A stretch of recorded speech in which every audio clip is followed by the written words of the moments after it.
Mm. Hey everybody! I thought we try the music out today just to see what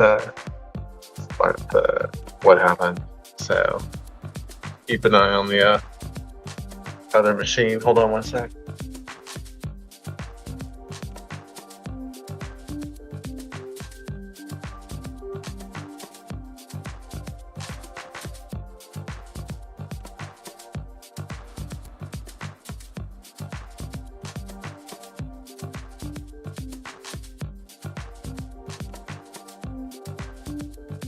If you people,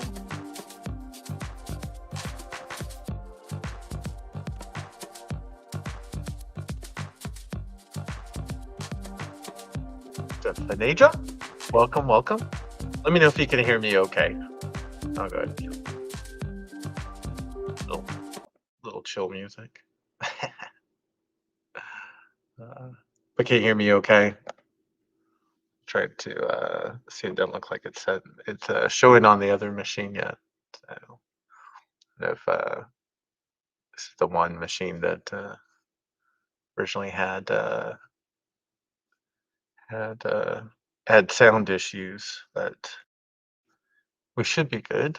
Yeah, no, thanks for coming. I appreciate the time. Can you hear me okay?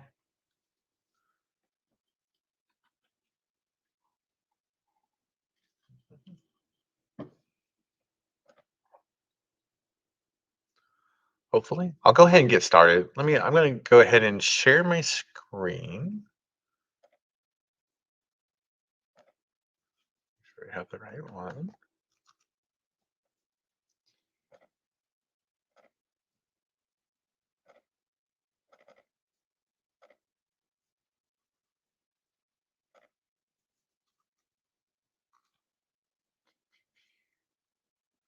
Oh, it's not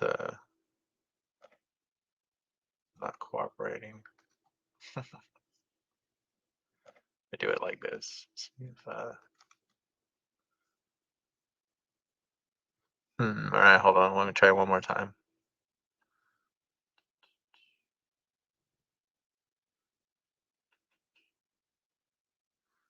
Welcome, Shane. Never mind, from Austria. Welcome, welcome. Herman? Erwin, sorry. Praharam, thank you. Thanks for coming. I appreciate it. So I think this worked a lot easier last time. Let's see if this will work. Yeah, I think that'll work. Yeah, that doesn't look too bad. So, again, I appreciate everybody for joining. Um, if you have questions as we go along, just drop them in the chat. Hi, April. Thanks for coming. And then we'll get to those.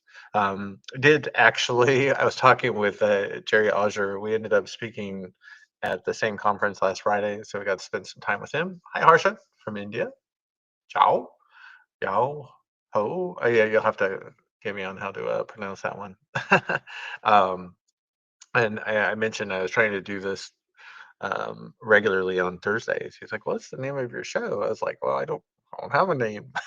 so, so I came up with OT Cyber Thursdays to start. So we'll work with that for now, and then kind of go from there. But I did want to do something every Thursday at noon Eastern. So I know it's not noon for everybody. So, but appreciate everybody for dropping in. So, the conversation I wanted to have today, though, is something that I had wanted to do for some time. Let's talk about the Dragos year in review report. And I know we're almost in September, so 2025 is almost gone, and in 2024, um, all of the cybersecurity incidents and all the work that Dragos does in different environments, they pull all that information together into the report. And so I had wanted to talk about this ever since it got released back in, I think it was March, February, March this year. So it was earlier than normal. And I think also there was a lot of information in it that kind of just flew under the radar. And there's even more to talk about. We don't even have enough time to talk about it all today. Um, but so before I get too far ahead of myself, let me go ahead and jump over. I did want to mention for those folks that hadn't seen yet. So my OSINT course, my live course, is this Friday, 8 a.m. to 5 p.m. You get the 8 CPE units for that, so you can look for the registration. Probably the best place to find it is on my LinkedIn account, so you can find that there. So I would say we probably have a good group this time. I think it's the third time I've done this class live. This might actually be the last time I do it live as well. Um, so love to have you there if you weren't aware of it and you can make it. So that's for Friday. I did also want to make sure everybody was aware that my new YouTube video yesterday was based off of the talks I did at DEF CON, the ICS Village this year, and at the South Carolina Critical Infrastructure Conference. It's kind of the basis for my keynote next year, where we really talk about how we do make it very easy for attackers and in OT and ICS environments to get into our environments these days. So special thanks to UTSI for sponsoring that video, and I really appreciate that. But I had a lot of that. It took that talk really kind of meandered to get to where it actually is to today. So that's like the whole story in itself and talking in that video. So check it out. I appreciate that. The usual disclaimer. I did also want to highlight, since we're talking about the Dragos year in review report. I don't work for Dragos. This is not a paid ad. I have a lot of friends that work at Dragos, and even though even more people that work at Dragos, I've just always, admired the work that Dragos does, from Rob Lee down, and how they put the year in review report out every year. Because it really, to me, out of all the reports that are out there, and there's more and more OT vendors doing reports now, that it's the one that really has the most relevant information to defenders, right? And owners and operators that are just trying to keep their environments up and running and do it safely. And so I've always really appreciated that about the year in review report. So, and that's partly why I wanted to talk about it today. Real quickly, if you don't know me, my name's Mike Holcomb. I work at a company called Floor. We're one of the world's largest engineering and construction companies. So I literally get to work with some of the world's best engineering minds. I'm not an engineer myself. I actually came from the IT cybersecurity world, and then started getting interested in OT cybersecurity back in 2010, and I started work at Floor in 2011. So it was really, really good timing.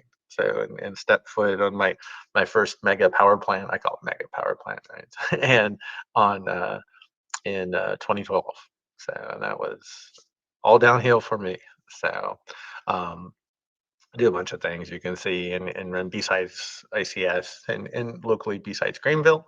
So if you're in the area, we love to have you on September 27th in Greenville. That's Greenville, South Carolina. I know every state has its own Greenville, pretty much. So, and I do post on LinkedIn and YouTube really to for kind of two groups of people, for folks that want to learn more about OT cybersecurity to become practitioners, and then for owners and operators that maybe they're realizing that they need to do something about OT cybersecurity now, but either don't know where to start, or maybe they have a program, but it's they're trying to figure out, well, what's next, right?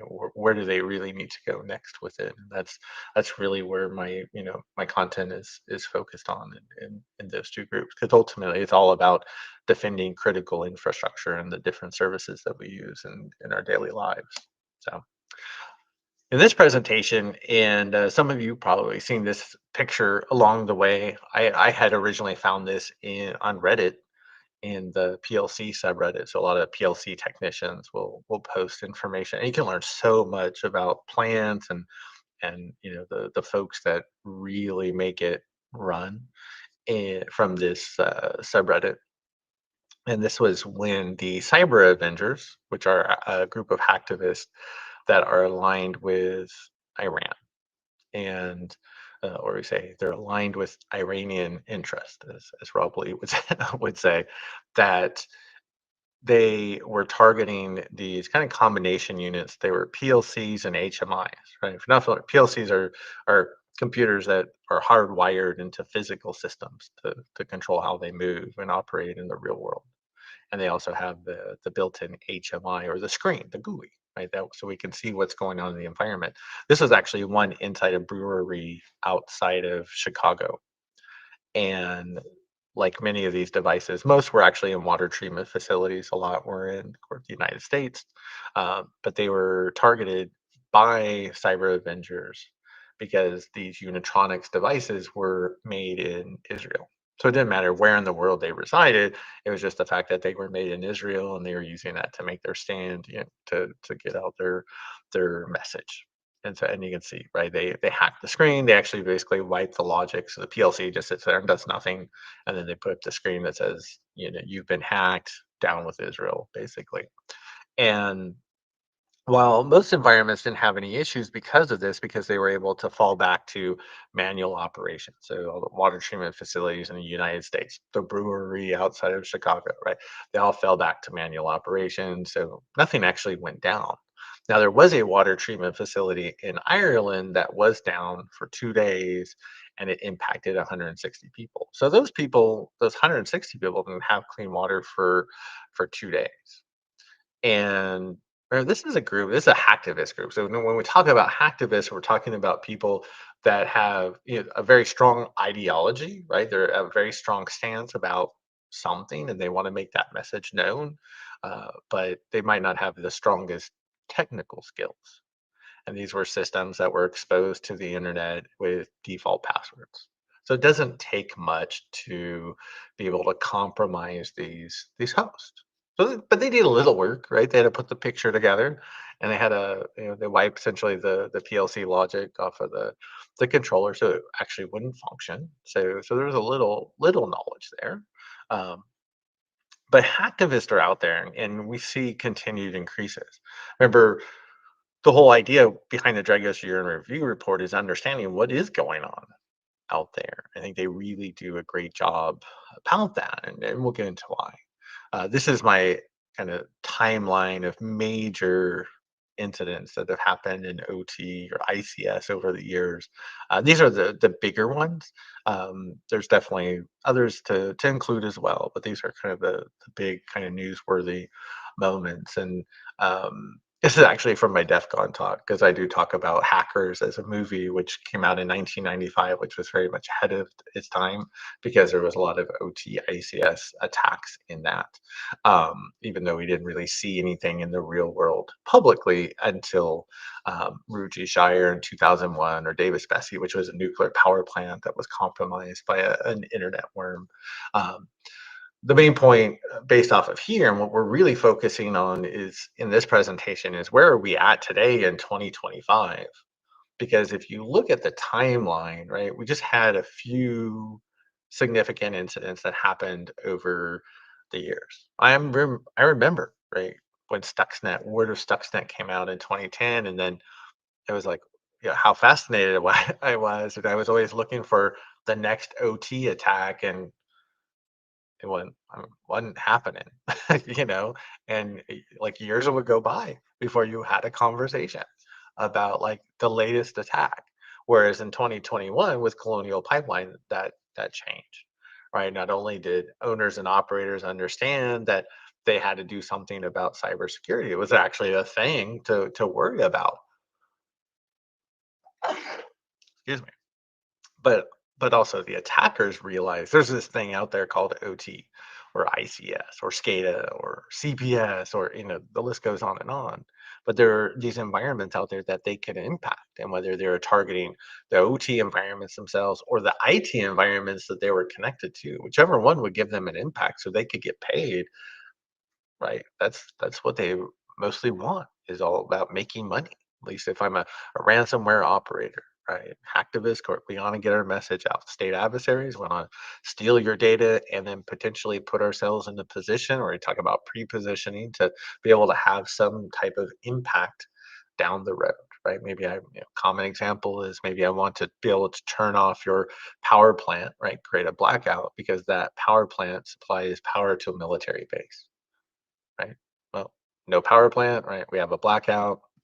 The base, has to fall back to its backup generators, and they might only last for so long. So, but you see, right, the number of increased attacks starting in 2021. 2025 has relatively been fairly quiet, honestly. We haven't had as much this year to talk about as we had in 2024. Right? We didn't have a lot of high impact events, but there were events or incidents that there was an impact for. And so again, it really is about, well, where are we today? And that's why I always love going to the Dragos year in review report. Again, there are other reports that come out from a lot of the other vendors now, and I think there's some good things about them. There's some bad things about them. Um, I don't have a bad thing I could say about the Dragos report. Um, and most people look at Dragos as the one of, if not the world leader, when we talk about things like threat intelligence, sometimes even incident response in the OT world, network security monitoring, even penetration testing. Right? And so Dragos not only does all the monitoring that they do, and that was really inherent from Rob Lee and some other all the work they did at NSA and how they brought those tactics and techniques and all the wonderful things that they do into the real world.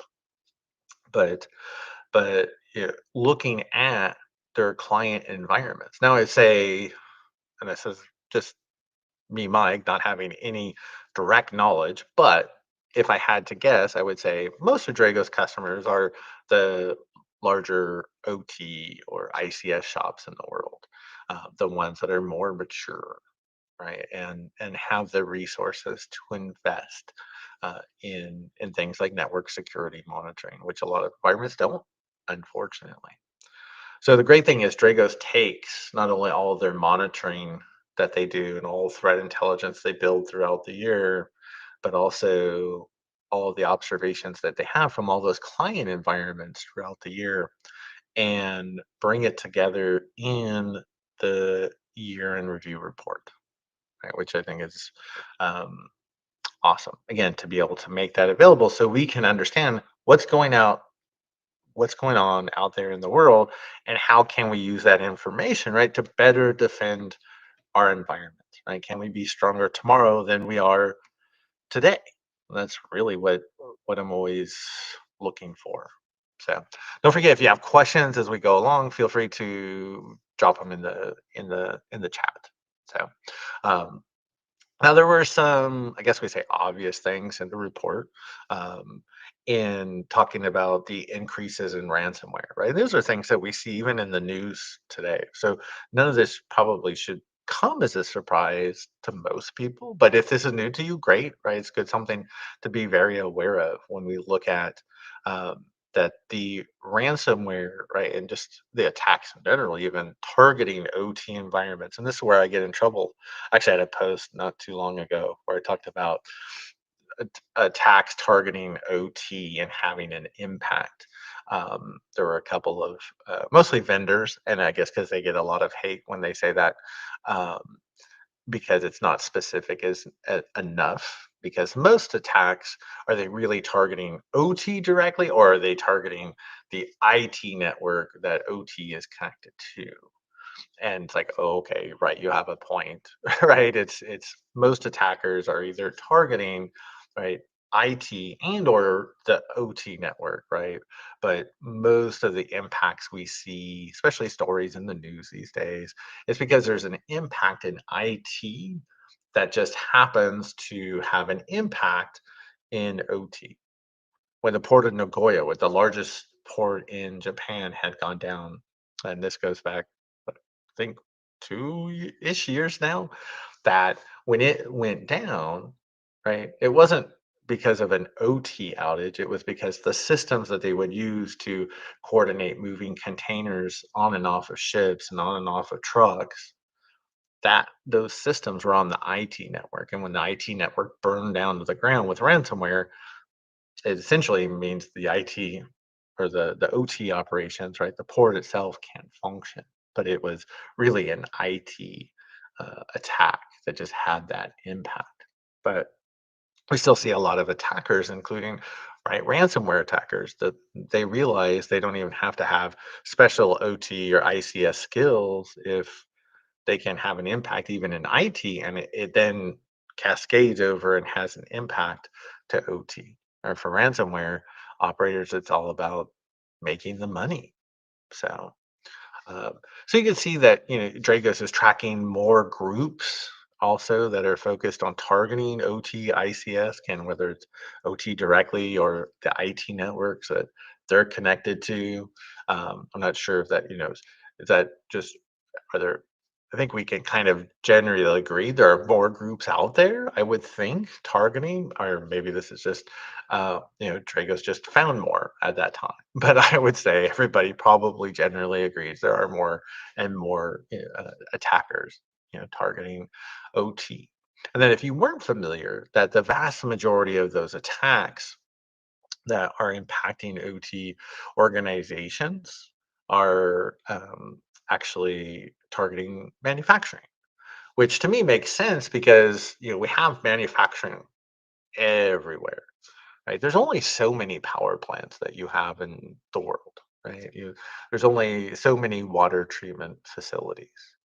But when you look at I could go step outside on my balcony and throw a rock and probably hit a dozen manufacturing plants where I live in South Carolina. Right? Manufacturing is huge in the Carolinas, but really manufacturing is huge everywhere, right? So, um, so it's not a surprise that most environments that are impacted are manufacturing, and manufacturing is very behind on their security programs. I work with some of the largest manufacturing, companies, not only in my day job, but also in my side consulting, and they're very far behind. So they're having to play catch up and wondering, why they had a plant go down, right? Trying to understand what happened and how to prevent that from occurring. So if you've been watching OT cybersecurity for a little while, this is probably nothing necessarily new to you, but it's great information, especially if you are new, right, to understand that ransomware operators do have an impact to OT, whether they get into the OT network or not. If you can take down the IT network and your plant, actually relies on some of those OT, or sorry, those IT systems, IT goes down, your plant goes down. It's as easy as that. And that happens far too often. These environments are not built in any idea of a like resilient manner. When we design our OT environments or control system environments, in my day job, it's all about, yeah, if IT burns down to the ground with ransomware, I want to make sure the plant's up and running and everybody's safe. That's my main goals. So yeah, and they also had, some additional screens talking about again number of groups, right? That targeting OT is continuing to grow, or at least the ones they're tracking, right? Is continuing to grow, right? A lot of attacks are going against manufacturing, right? Which we know because again, they're easy to target. There's a lot of them out there. That's kind of again how I see it. So there were some interesting tidbits, and this is where I started to get into when you read the report, and some of these things are highlighted in these little tip boxes, which makes it easier. Um, but not a lot of people were talking about things like this, and I thought these were really interesting details that people were missing in the Dragos year in review report. And there's a lot that can be said on this one point, which is why I like bringing it up. But when it comes to ransomware, some ransomware attackers also target not just Windows or even Linux, or potentially we start to see the idea of control systems like PLCs. That's super ultra rare right now. But what about things like VMware? And what if they are able to gain access to your VMware environment? And I've seen in a lot of environments, especially manufacturing, where they have one VMware platform, right? Or a virtualized platform like VMware. And that's shared between IT and OT. So you have an environment where they might have a firewall between IT and OT, and that's great from a network, TCP/IP connectivity perspective. But if you have one virtual like VMware platform hosting all of your VMs for both IT and OT, if the attacker gains access to VMware itself, right, they would have access to both the IT and the OT network, and it doesn't matter whether you have a firewall in between the two or not. So I also find it very interesting because I have been doing a lot more work on the side as time allows, and I take time off for this. So, um, but going into other environments where the plant manager or the CIO or somebody that's responsible for cybersecurity ultimately in the environment, they didn't realize that they even were running VMware or that it was running in an unsecure manner. And I think that's really a common theme I see a lot in plant after plant after plant, where it's people that should have a better understanding of what's there and where their exposures are. It's not only that they don't have any information, but they're not in a position and they're not even asking the questions to understand if there's any risk in the environment. And I understand there's a lot of environments out there that just don't have those resources and they don't even know or can even, have somebody come in and help them out. Right. That's a big reason again why I post on LinkedIn, why I post on YouTube. So it really shows though that there's a lack of understanding of what do we have in the environment and where are the risks with that. Somebody maybe in that plant that set that VMware up in that environment that they didn't realize that it could act as a bridge between IT and OT.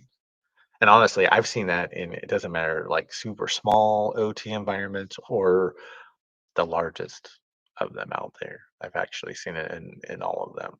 So we have to be careful.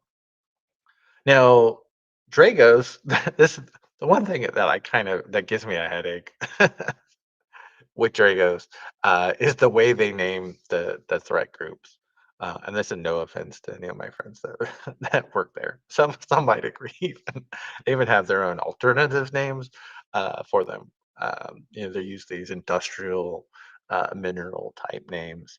I don't know. They're to me they're just not that easy to remember. I always have to look up. It's like, oh yeah, who was this? Like Electrum is part sandworm, right? It's like, oh, okay, but it's hard to remember that stuff.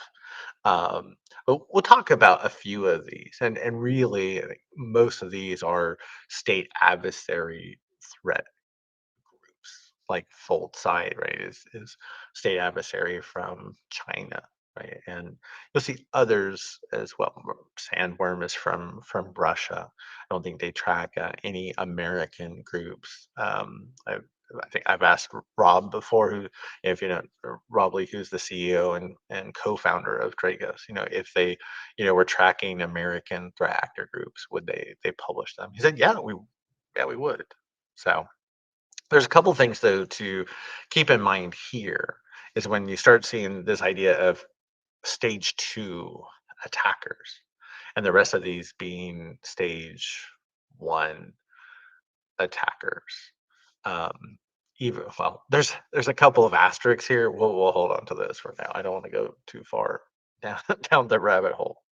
But to kind of take a step back, the idea is when you think of an attacker trying to get into an OT environment, and if their ultimate goal is to have some type of impact, think like worst case scenario would be if I got into a petrochemical facility and could cause some type of an explosion, right? There would be a lot of fallout, right? That could hurt or kill people, not only the people that work at the facility, but in the general, the general public in the vicinity of where that plant is located.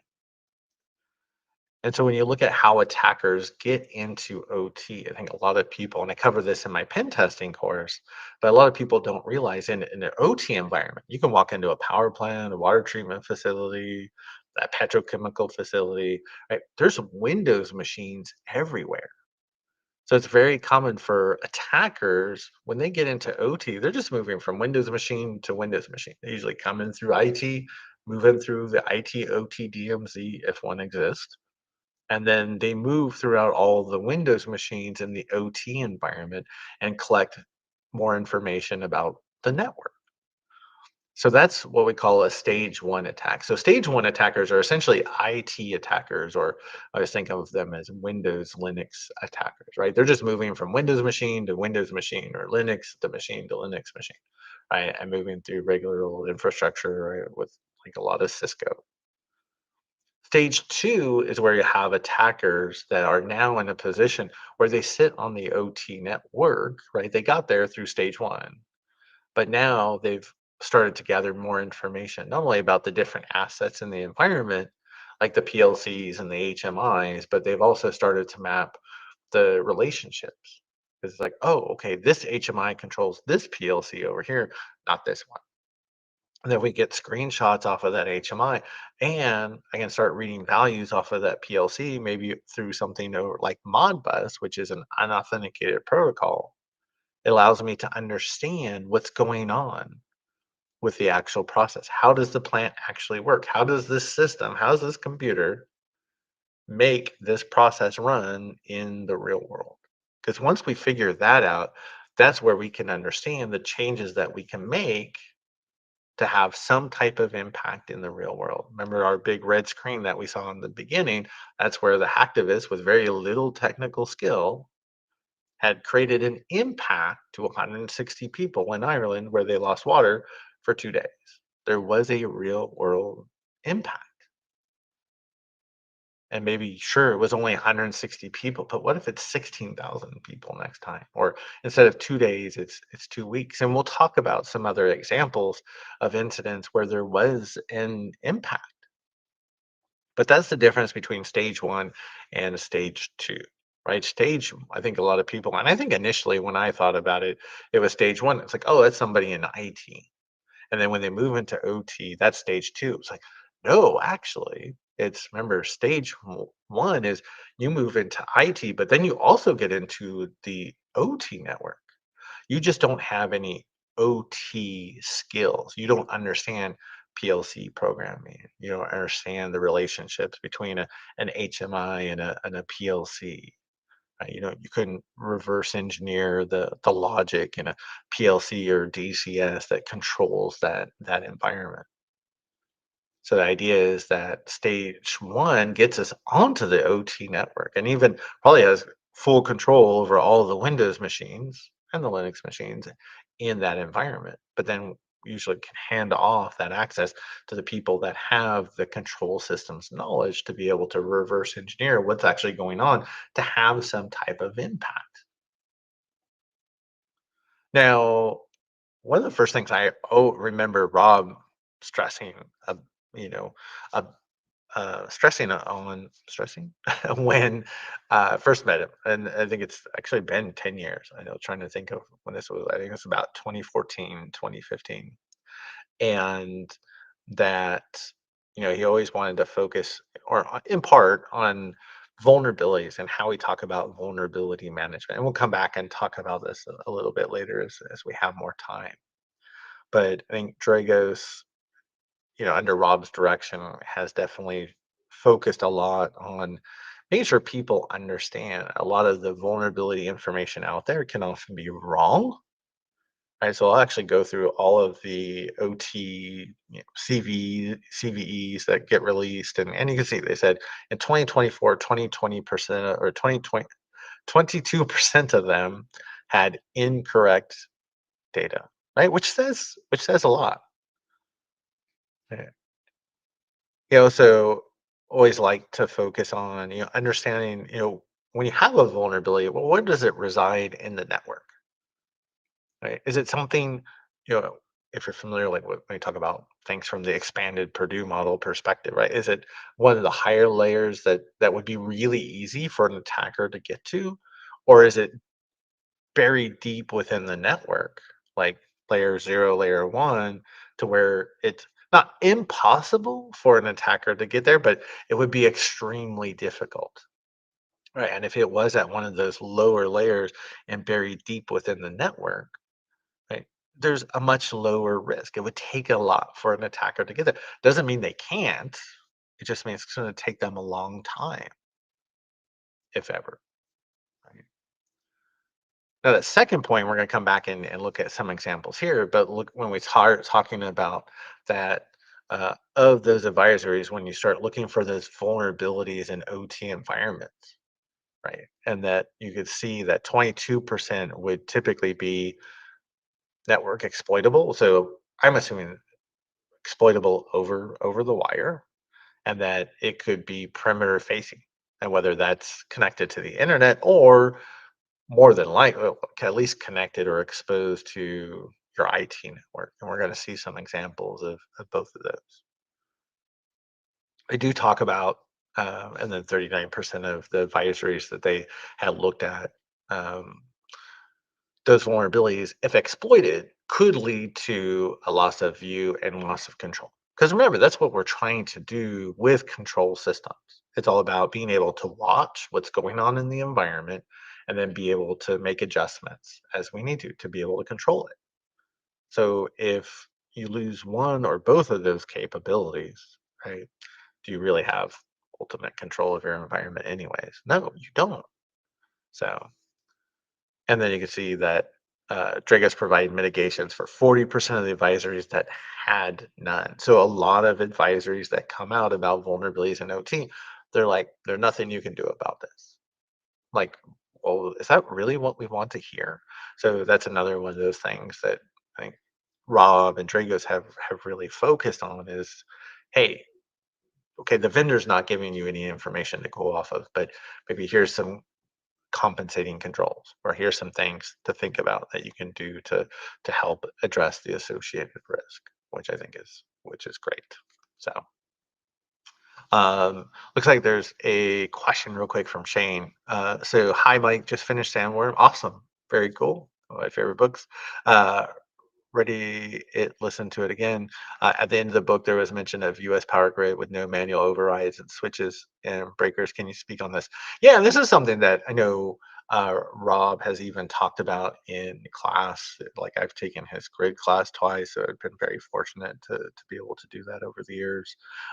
And he did our keynote talk at B-Sides, and we also did a fireside chat at B-Sides ICS this year. And I've heard him mention this more than once, but you think like in Ukraine, when Ukraine had the blackouts in 2015 and 2016, and I'll preface this say, I am not a grid expert in any stretch of the imagination, right? That's Patrick Miller, Tim Conway, Raw, and many others. But um, the way I've always heard it is like with the Ukraine in 2015 and 2016, they have a lot of older infrastructure. So when they had the blackouts that were caused by sandworm, right, where they came in and turned off power ultimately, and prevented the operators from being able just to flip breakers back on, that at least they were still able to, they couldn't use computers to turn the breakers on, but they could do that manually, right? They could go out in the field. Sure, it's dangerous, right? Sometimes you see these videos of energizing these massive power plants, and it's very scary. I would not want that job, but it's doable, right? And yeah, somebody has to do it. I hate saying that. Um, in the United States and in other regions, but I know there's a big focus on the United States, where a lot of the environments are newer and they actually don't have the older systems, to where there's this idea where if you lost your computers, you would have no way to control that environment. There is no kind of fail back to manual operations. Um, and I've had that conversation with a few folks, just for a few minutes, like with folks like Patrick Miller and Tim Conway. It sounds like not the entire United States grid is like that, but there are some environments that we would be in trouble for sure. And I think there's a lot of work that has been done and is being done to realize that we can't rely on any computer system like a control system, right, to fully automate these plants without having a way to manually operate them.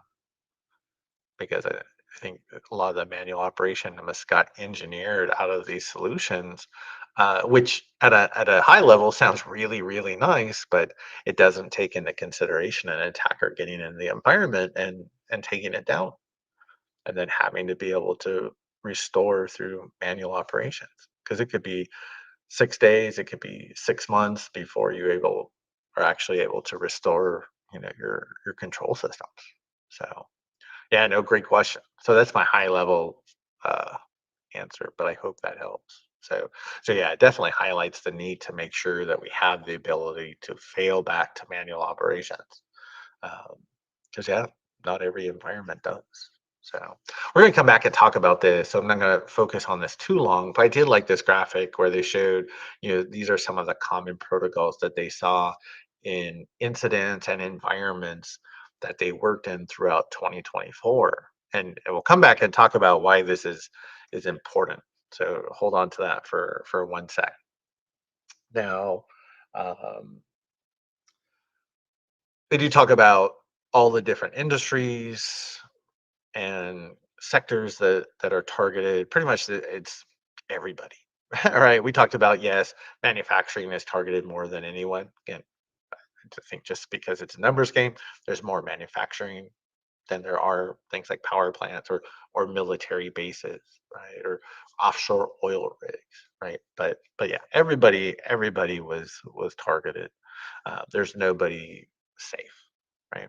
Um, so some of my quick notes, right, especially kind of the executive summary or the first part of the report, right? We're seeing more attackers, right? And we see more attackers looking at targeting OT/ICS. And again, that's either they're targeting OT/ICS directly, or they're at least targeting and having an impact in the IT network that OT is connected to.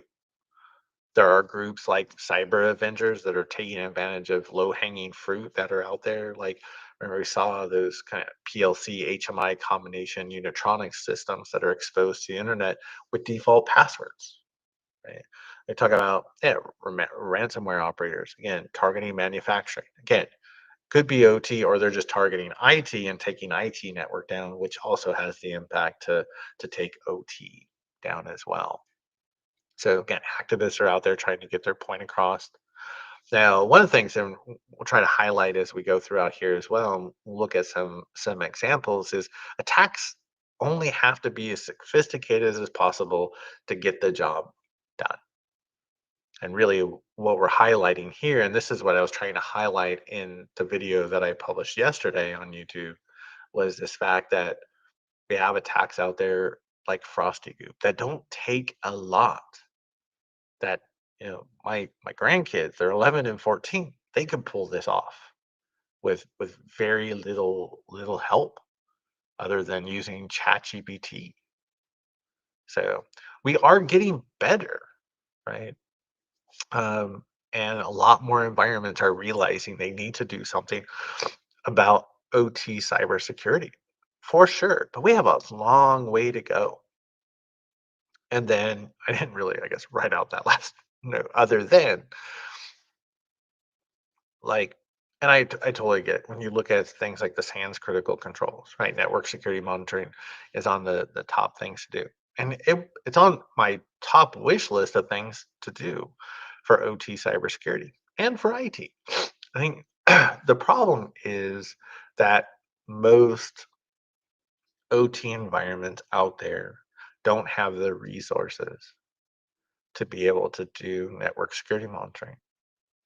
Even, I mean, Dragos does an amazing job. Rob, had founded the community defense program where they actually give you their software and services. If you're a utility in the United States or Canada making under 100 million in annual recurring revenue, they'll give you their software for free. The problem is you still have to buy the hardware and you still have to have the people to do that. And the vast majority of the utilities out there, they won't have those resources. And so it's a struggle. And Rob even said that, based off of what he sees, he believes that less than five or around 5% of OT organizations globally actually performs network security monitoring. And I haven't asked him, but I should ask him this question, but I would say out of that 5% that are doing network security monitoring, probably half of them are not doing a very good job at it, right? And I've heard some crazy stories. And I've heard, directly from the people in the plants and in the OT environments themselves, where yeah, it's like, oh, we have Dragos deployed. It's like, well, we have it at one plant, but you have 200 plants.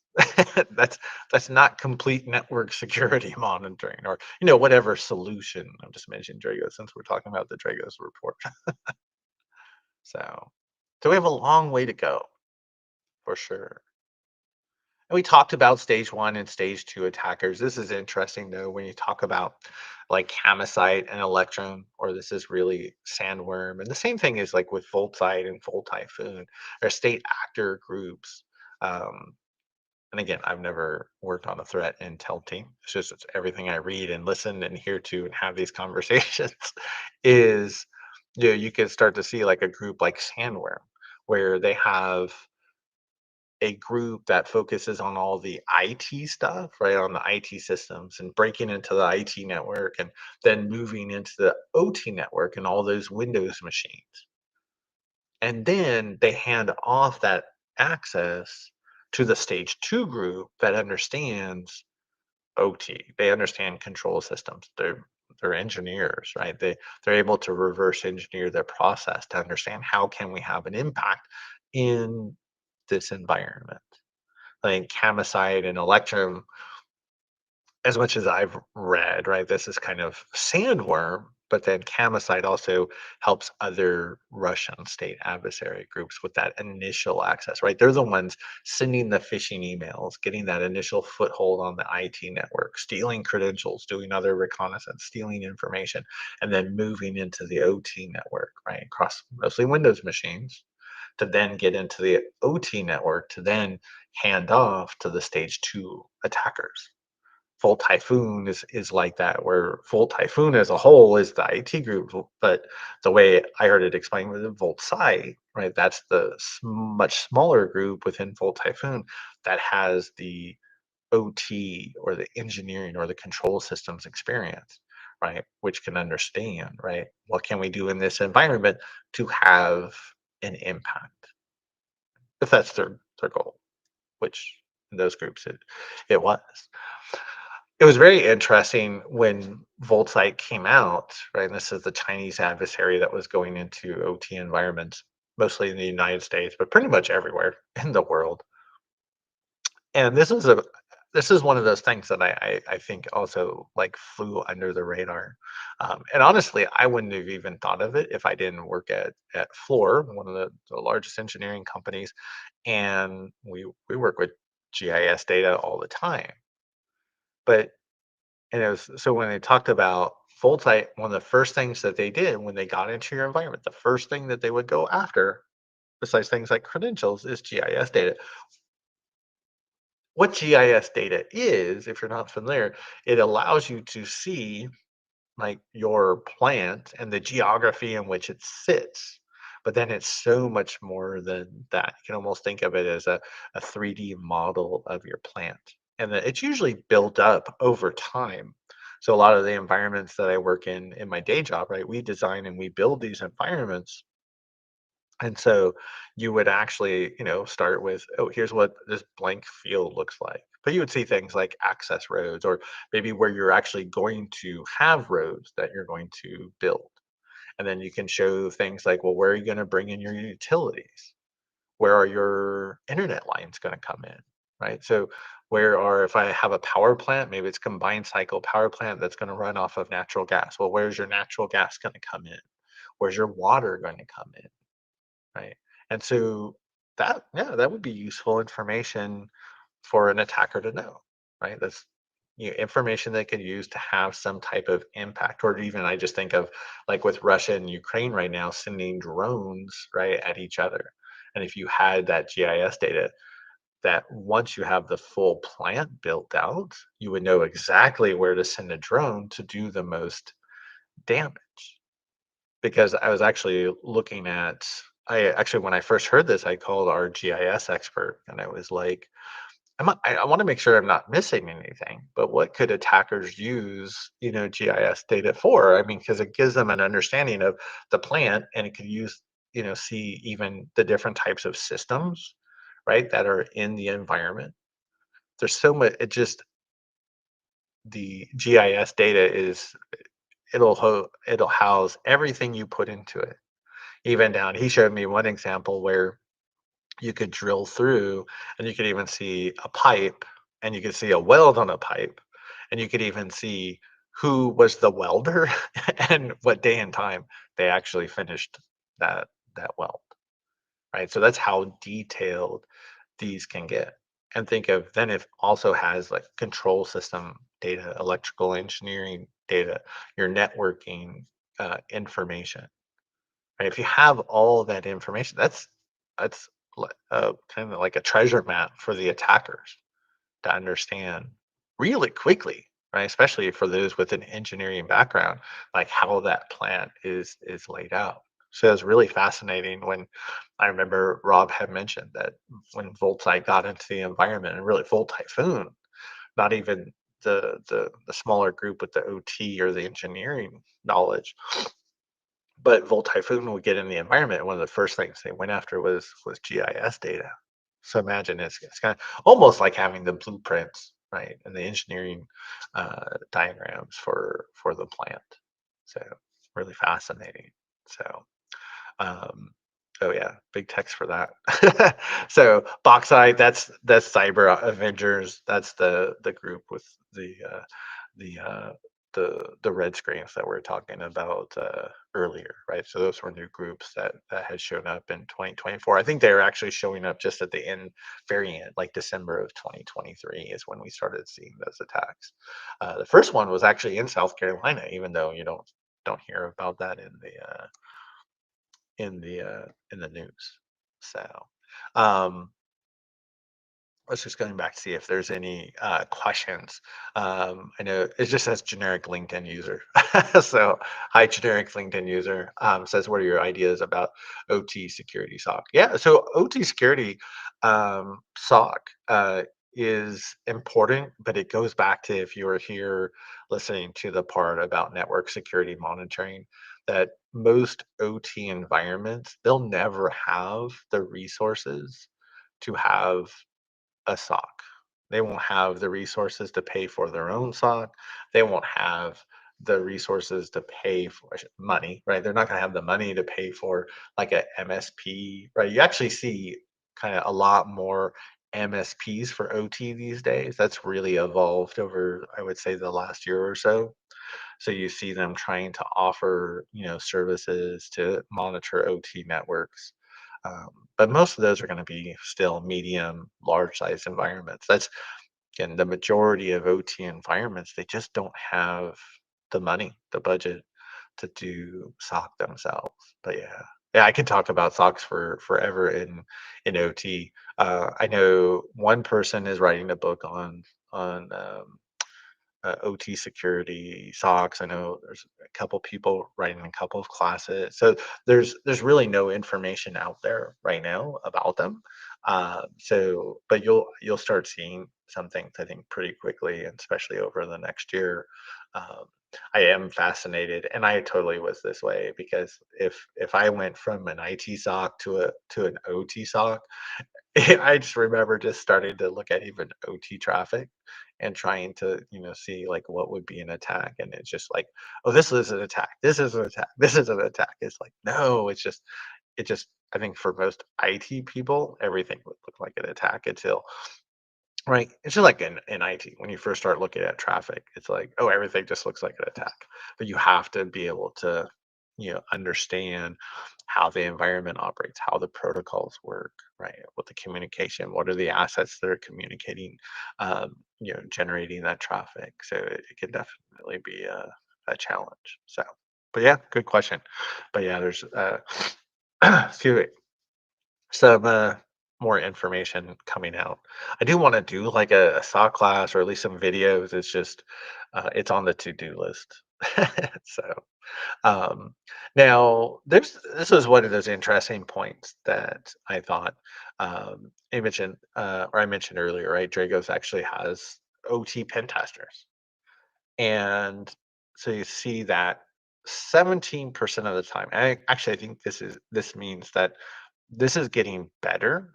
So is that when their pen testers actually got onto their client's OT networks, it was were they allowed or were they able from the OT network to open up a connection to the internet?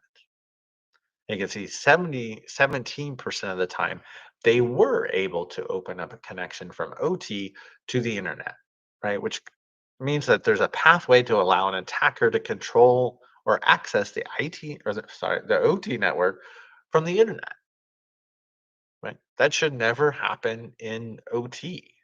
Period. The end. If you're following the basic fundamentals of OT cybersecurity, that should never happen. But you can see, like in this case, they mentioned using DNS to do that. Maybe they're blocking common protocols like HTTP and HTTPS, but they weren't blocking DNS, and the pen testers were able to use it to get out to the internet. We'll actually see some other examples. These are some of the big ones that I was really surprised about. And I probably have about another half hour to go. So, but I completely understand if folks have to drop off. So, um, but they do talk about out of all the environments that they looked at, 65% had, they say, insecure. I always thought people are insecure, computers are unsecure, but you know, maybe not. Unsecure remote conditions, meaning, and you can see those, so insecure configuration, unpatched systems, poor network architecture, right? I take this as, and this comes from some of these side conversations, is it would be really easy to exploit gaps or vulnerabilities in that remote access configuration to get on the OT network. Right, and that's more than half the time. And you have to remember, right, a lot of Dragos customers are some of the more mature in the world. So if they're having these problems, just imagine all these other environments that hardly have any resources or haven't even thought about OT cybersecurity. And I mean, it must be like 80, 90% of those environments are probably really easy to break into. And then these were some of, and maybe I won't go the whole half hour. Maybe I'll save some of this for for later. But this is one of those that I really like, my jaw dropped when I started seeing these numbers. And this was another one of those where people just weren't talking about this. But this goes back to, like those pen testers that got into the OT network and they could use protocols like DNS to create a command and control channel out to the internet, which would allow somebody on the internet to, have a foothold in the OT network. So, and I think they said what, 17% of the time in those pen tests. Well, 9% of the environments that they have with OT Watch. Now, OT Watch is where you have the Dragos network security monitoring platform, and then you pay for their MSP, basically, that right, their managed monitoring service. And it said 9% of their customers with that service had VNC communicating with the internet.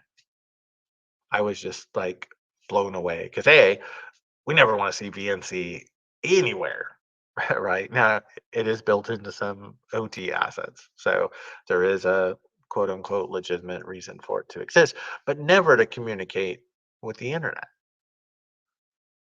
So we should always be making sure we don't have any traffic going out to the internet. Right? Yes, unless you have a cloud salute, that's a whole other story, right? So not only was there VNC, they also mentioned there were 5% where they saw PPTP. Remember, PPTP is like an older VPN protocol.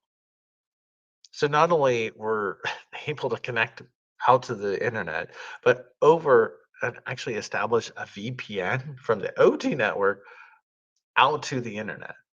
More than likely, right? Through IT, through an IT OT DMZ, more than likely. So not only now do you potentially have an attacker with access to your internal network, but then it's encrypted, so you even can't even see what's going on over the tunnel. Not that PPTP is considered probably that that strong of encryption these days. It goes back a long time. Or maybe those were set up for a remote vendor, but that goes back to how many of these remote access solutions are set up securely, but it gets worse. So you say 14% were actually had IMAP communicating out to the internet, where IMAP is, for email. It's like, well, what are we gonna do with that? Like, ugh. So why was it even there? But just the fact that again, you have any path from an OT to the internet is bad. But then these like, how can you explain these? You need to understand what's on your network and what's communicating and whether it should be allowed or not. So these are smaller numbers than the ones we're about to look at, but these really jump out because right, these are in some ways kind of obscure, especially for an OT network. Right? PBTB, IMAP. I can kind of see VNC because again, sometimes you see VNC on OT assets, or I should say assets in the OT network. How about that? Now, where the one I saw, um, this isn't the one that my jaw dropped, but we're getting there. So you could see 43% of customers had RDP sessions with the internet. So that was really concerning, right? Because is that okay? Maybe somebody going out to control a machine on the internet via RDP, or is it someone on the internet controlling one of your OT assets running Windows via RDP? 43%. 43%. This is the one I saw where my jaw dropped. 40%, 45% had SSH active connections to the internet. And they do have the little asterisk that says that some of these, they still need to tune the environment. I get that, right? So these numbers could change a little bit, but realistically, they're not going to change that much. So you had 45% of those environments that had active SSH connections from the internet to host inside the OT network. And while I brought this up in my DEF CON ICS Village talk, and someone was like, "Well, yeah, yeah, the remote administrators." I'm like, well, yeah, but are they authorized or not? Right? Are they attackers or not? And I'm sure there's probably a few legitimate users in that 45%, but I would think that there's more attackers than legitimate users, and the legitimate users need to find secure remote access means to access OT resources and not just SSH directly from the internet. Yeah, those were definitely jaw dropping. We'll just wrap up with a few of these, and if you have questions, drop them in the chat. So make sure we get to those as we wrap up. But I did like the one, about default credentials because you do see default credentials used a lot in OT, right? And sometimes there's OT assets, especially the older ones, where you don't even have an option to change the password. So you're just stuck. At least try to wrap compensating controls around it. But you could see when they did pen test that about 25% of the time they found default credentials in use in the OT network, which I'm really surprised it was only 25%. I would say I see them in the majority of environments that I work in, like in my side consulting work. And that, we always, especially my day job, right? We always, you get systems from the factory. And one of the things you have to make sure, of course, is you're changing default credentials as soon as it comes on site, right? Because we don't want an attacker to take advantage of default credentials. So We're already up against the hour, so I appreciate everybody if you're still hanging in there. There was a lot more. Probably end up doing another session because it talk about some of the different types of attacks we saw in 2024. So, like cyber adventures, like Foxnet, like Frosty Goop. I talk a lot about Frosty Goop because I think it's a great example to see a very simple attack using tools that you can write in ChatGPT in 5 minutes or less, and you can still have an impact. Right. So maybe this is what we'll do next Thursday. So there ends up being a part two. I always try to put too much in there. So, but I appreciate everybody for coming. So, but I don't see any other questions. If you do, I can hang out for a few more minutes though. But again, I appreciate everybody for coming. Don't forget, if you're available for Friday, I know, and if you weren't aware, my OSINT course, you see, I had a lot more to talk about. So my OSINT course is Friday. That's all day Friday, Monday through, or sorry, all day Friday from 8 a.m. to 5 p.m.